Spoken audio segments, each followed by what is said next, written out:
오늘은 마태복음 11장 말씀을 여러분들과 함께 나누려고 합니다.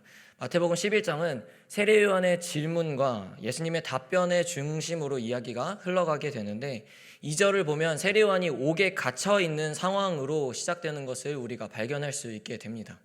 그럼 우리가 그가 왜 옥에 갇혀 있는 상황이 처해져 있는지를 먼저 알아야 될 텐데 마가복음 16장 17절 18절에 그 배경이 기록되어 있습니다. 16장 17절 18절을 한번 읽어보도록 하겠습니다. 시작. 전에 헤롯이 16장 17절 18절이 그 말씀이 맞나요? 제가 그럼 잘못 가져왔나 봅니다. 제가 먼저 읽어보겠습니다. 전에 헤롯이 자기가 동생 빌립의 아내 헤로디아에게 장가든 고로 이 여자를 위하여 사람을 보내어 요한을 잡아 옥에 가두었으니 이는 요한이 헤롯에게 말하되 동생의 아내를 취한 것이 옳지 않다 하였음이라. 아멘. 헤롯 왕에게 빌립이라는 동생이 있었습니다. 그가 동생의 아내인 헤로디아를 자신의 아내로 취하게 되었고 요한은 헤롯에게 찾아가서 동생의 아내를 취하는 것은 옳지 않다라고 악한 것은 악하다라고 이야기를 했습니다.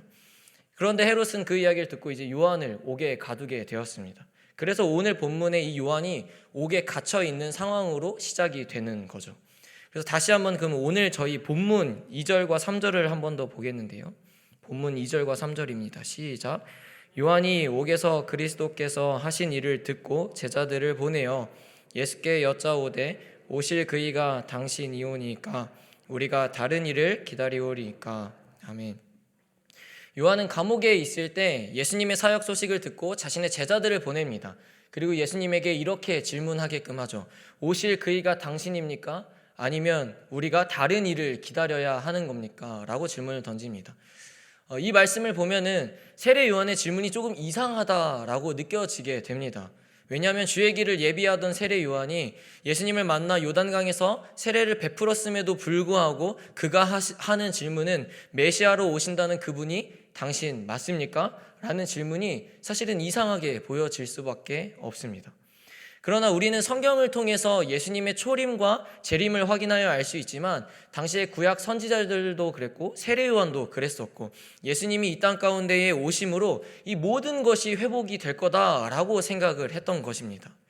예수님이 오심으로 로마 제국이 무너지고 다시 이스라엘의 시대가 회복이 되며 정치적인 문제도 회복되고 민족의 번영이 일어날 것이다 라고 생각했던 거죠. 그러나 세례 요한과 사람들이 상상했던 메시아의 모습은 전혀 나타나지 않았고 자신들의 상황도 변하지 않고 오히려 메시아라고 오시는 그분이 지금은 핍박받고 있는 상황이니 세례 요한은 구약에 오신다는 그분이 정말 당신 맞습니까? 라는 질문을 물을 수밖에 없던 것이었습니다. 오늘 우리가 읽은 본문 11장 11절에는 세례 요한을 표현할 때 이렇게 표현합니다. 여자가 낳은 자 중에 그보다 큰 자가 없다라고 세례 요한을 칭찬하고 있습니다. 그런 세례 요한도 이렇게 칭찬받는 세례 요한도 메시아에 대한 이해의 수준이 이 정도밖에 되지 않았는데 당시 일반 백성들은 어땠을까요? 마구간 구유에서 태어난 예수를 자신들과 똑같은 사람의 예수를 그리고 어디 하나 화려하지 않는 예수를 진짜 하나님이 보내신 그 구약의 예언의 말씀을 성취하러 오신 메시아 예수 그리스도라고 그들이 인정하고 믿었을까요? 예수님을 메시아라고 믿는다 하여도 그들은 자신들을 위해서 대단한 무언가를 해줄 거라고 생각하고 믿고 따랐을 겁니다. 우리를 위해서 이제 메시아가 왔으니 우리는 이제 다시 한번 우리의 번영을 누릴 것이고 이제 회복이 올 것이고 이런 억압하는 속에서 우리는 다시 한번 일어날 수 있겠다라고 생각했던 것이죠. 또한 메시아가 이미 왔음에도 불구하고 다시 한번 메시아를 기다리는 백성들도 있었을 겁니다. 사랑하는 성도 여러분, 오늘 말씀을 통해서 몇 가지의 교훈을 여러분들이 기억하고 마음에 새기시고 돌아가시기를 축복합니다. 그 중에 첫 번째는 하나님의 때와 나의 때는 다르다입니다. 세례 요한과 예수님을 따르는 사람들은 수많은 사람들은 생각했을 겁니다.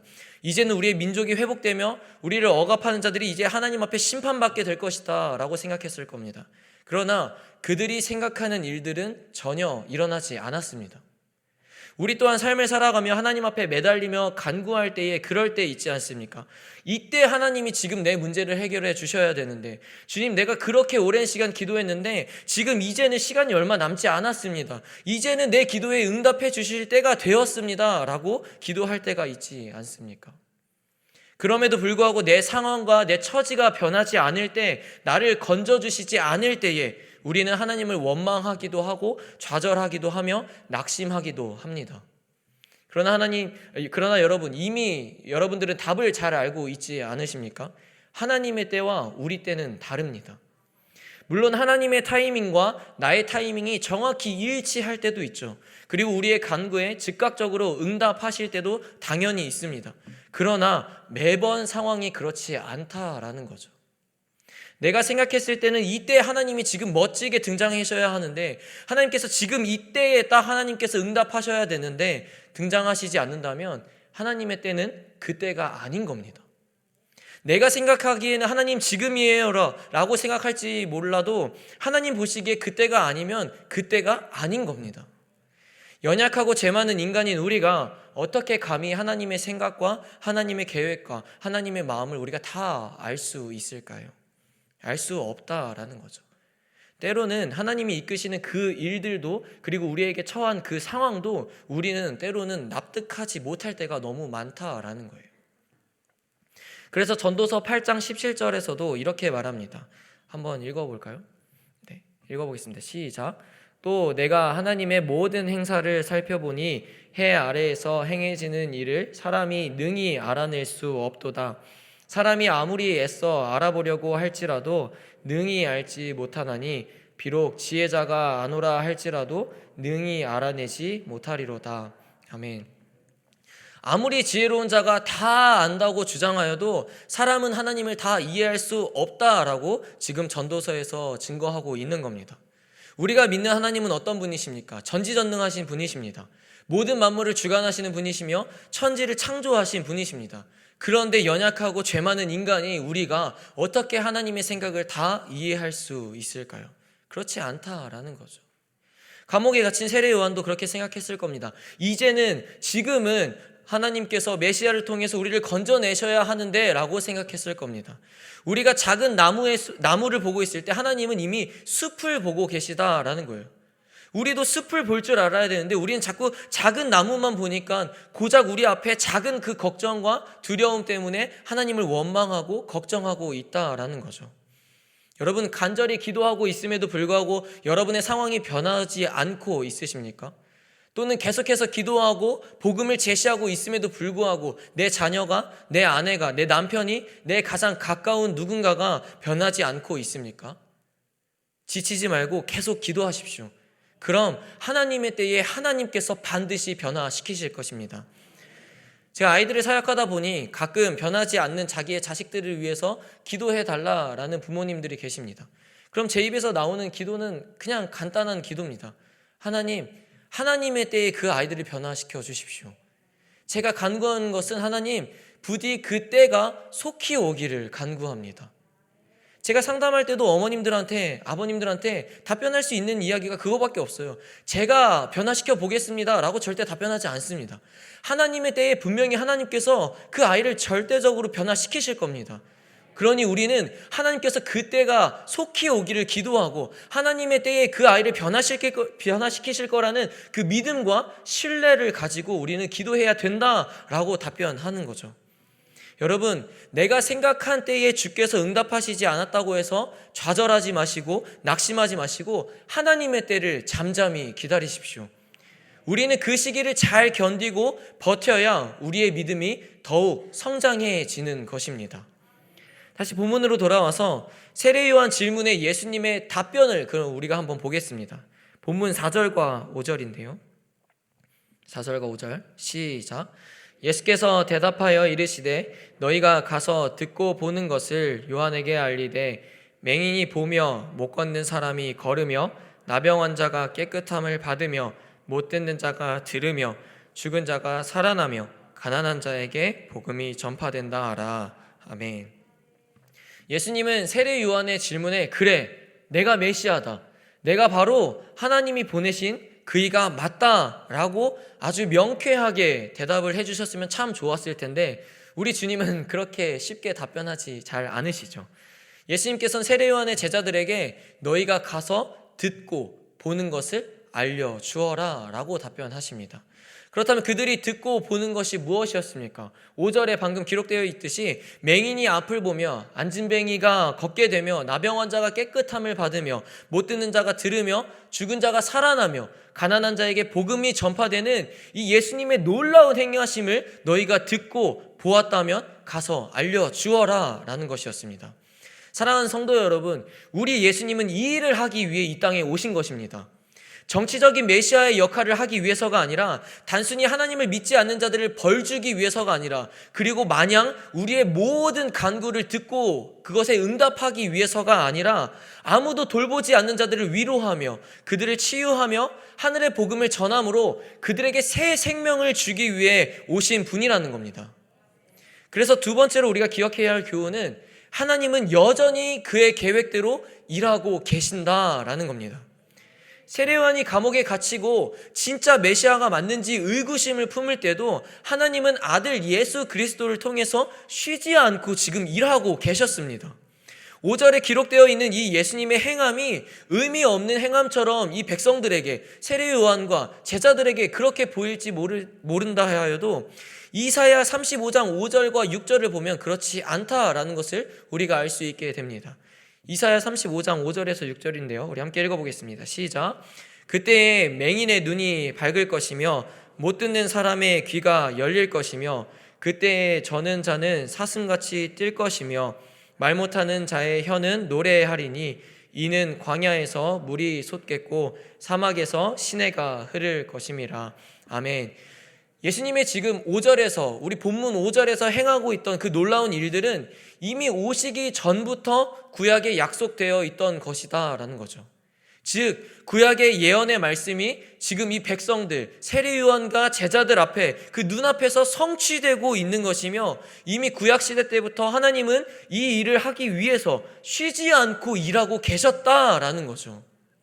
그러니 예수님께서 제자들에게 너희가 듣고 보는 것을 가서 알려주어라 라는 말은요, 그 어떤 대답보다 그가 메시아다, 내가 바로 하나님이 보내신 메시아가 맞다라는 정확하고 명확한 대답이 되어주는 겁니다. 메시아로서 지금 해야 할 일들을 내가 하고 있다라는 거죠. 그래서 예수님은 말씀하신 겁니다.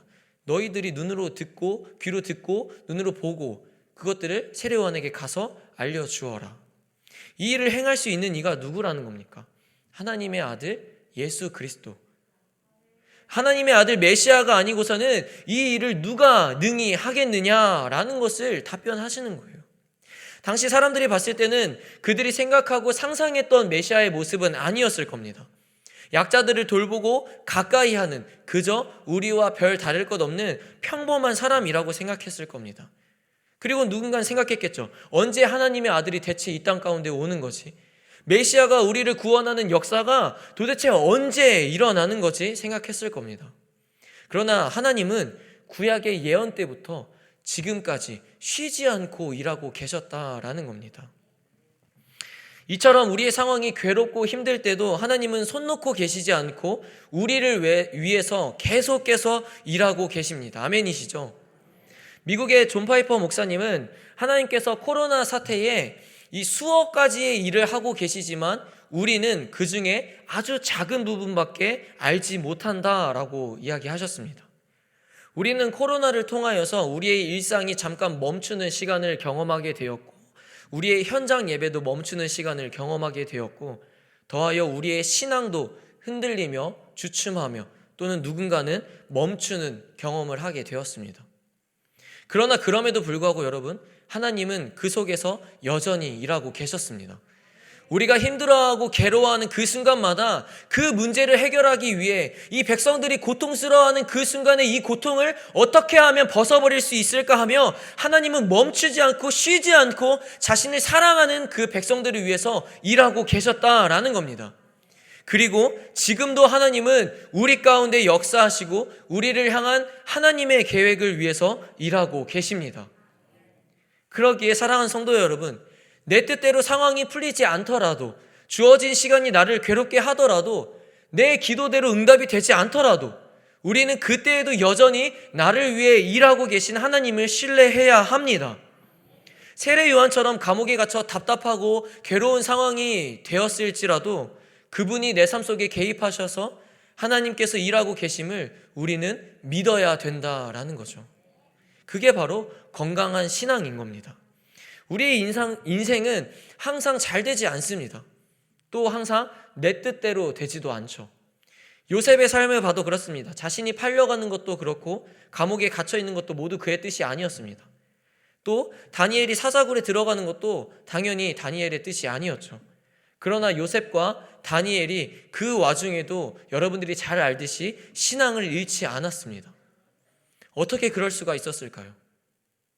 그들은 지금 이 상황 속에서도, 내가 처한 이 어려운 고통 속에서도 하나님은 계속해서 나를 위해서 일하고 계신다는 것을 신뢰하고 믿었기 때문입니다.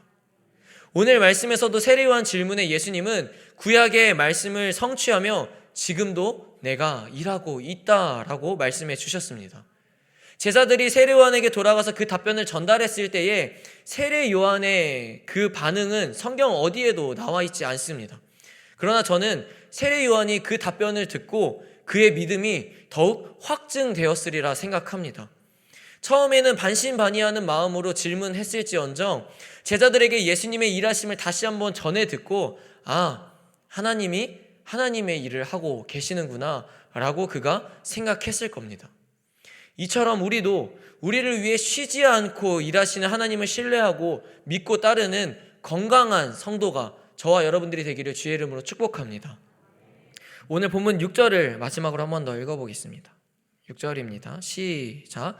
누구든지 나로 말미암아 실족하지 아니하는 자는 복이 있도다 하시니라. 아멘. 마지막 세 번째로 저와 여러분들이 기억했으면 하는 것은 의심의 영을 벗어버려라 입니다. 의심의 영을 벗어버려라. 예수님은 제자들에게 마지막 말로 나를 의심하지 않는 사람은 복이 있도다 라고 말씀하셨습니다. 사탄은 우리가 하나님을 의심하게 만듭니다. 그래서 우리는 진짜 하나님이 계신 건가? 하나님이 진짜 나와 함께 동행하시는 게 맞는 건가? 라는 의심을 품게 되죠. 우리에게 의심의 영이 들어오는 순간 우리는 하나님의 살아계심을 부정하게 되고, 우리가 성경을 읽어도 성경을 받아들이지 않게 되고, 하나님과 나의 관계가 자연스럽게 멀어지게 되는 겁니다. 마태복음 14장을 보면 밤늦게 고기를 잡으러 간 제자들이 거센 바람과 파도 때문에 아주 힘든 상황에 놓여 있는 장면이 등장하게 됩니다. 그때 바다 위를 걸어오시는 예수님을 보고 제자들이 유령인 줄 알고 두려워할 때 예수님께서 그들에게 그렇게 말씀하십니다. 나니까 두려워하지 말아라 라고 말씀하셔요. 그때 베드로가 만일 주님이시거든 저를 물 위로 걸어오라 하십시오 라고 하죠. 그래서 예수님이 물 위로 오라 하시자 베드로가 물 위를 걸어가게 됩니다. 그러나 그 뒷이야기 잘 아시죠? 베드로가 어떻게 됩니까? 바다에 빠지게 돼요. 그리고 예수님이 이렇게 말씀하십니다. 마태복음 14장 31절인데요. 읽어보겠습니다. 시작.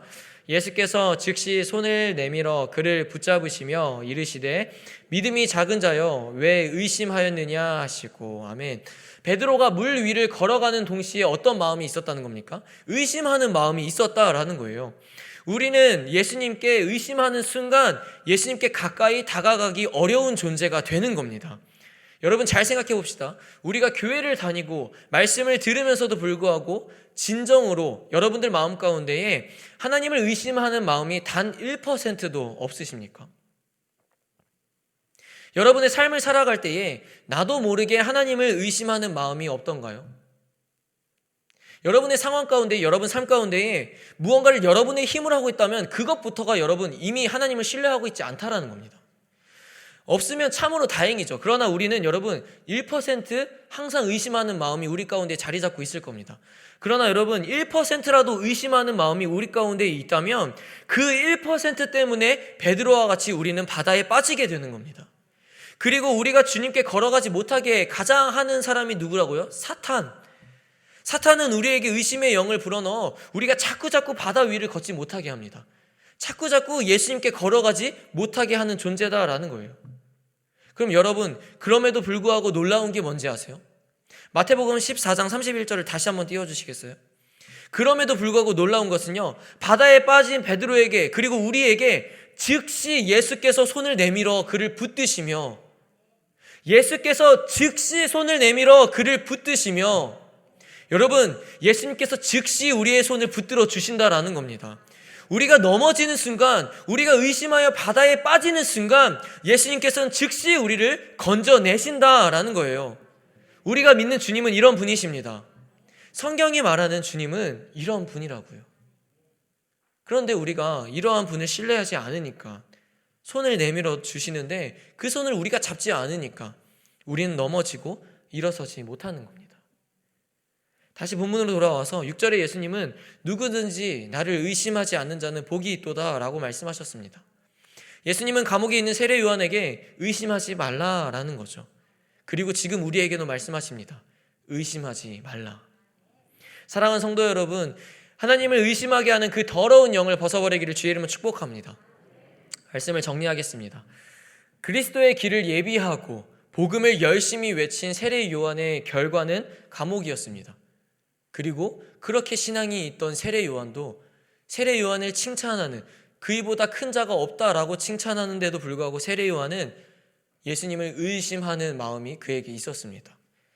우리도 세례 요한과 같이 어렵고 힘든 상황에 당연히 처해질 수 있고, 또한 이미 처한 상황에 우리가 놓여져 있을 수도 있습니다. 아무리 기도해도 내 뜻대로 되지 않을 때가 있을 거고, 정말 하나님이 살아계신 건가? 라는 질문을 던질 때도 있을 겁니다. 그때 우리는 오늘 우리에게 주신 이 세 가지를 기억해야 합니다. 첫 번째, 하나님의 때와 나의 때는 다르다. 두 번째는 하나님은 그럼에도 불구하고 여전히 일하고 계신다. 세 번째는 그때에 우리를 의심하게 하는 그 의심의 영을 벗어버려야 된다입니다. 이 시간 함께 기도하며 나아가기를 원합니다.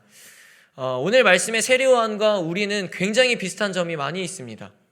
세례 요한과 같이 믿음이 있고 주의 복음을 외치던 자도 어려운 상황에 놓여져 있을 때 걱정하며 의심의 질문을 던지게 되었습니다. 우리도 그와 같이 어려운 상황에 놓여져 있다면 정말 당신이 오신다는 그 메시아가 맞습니까? 하나님은 진정 살아계신 거 맞습니까? 라고 질문할지도 모릅니다.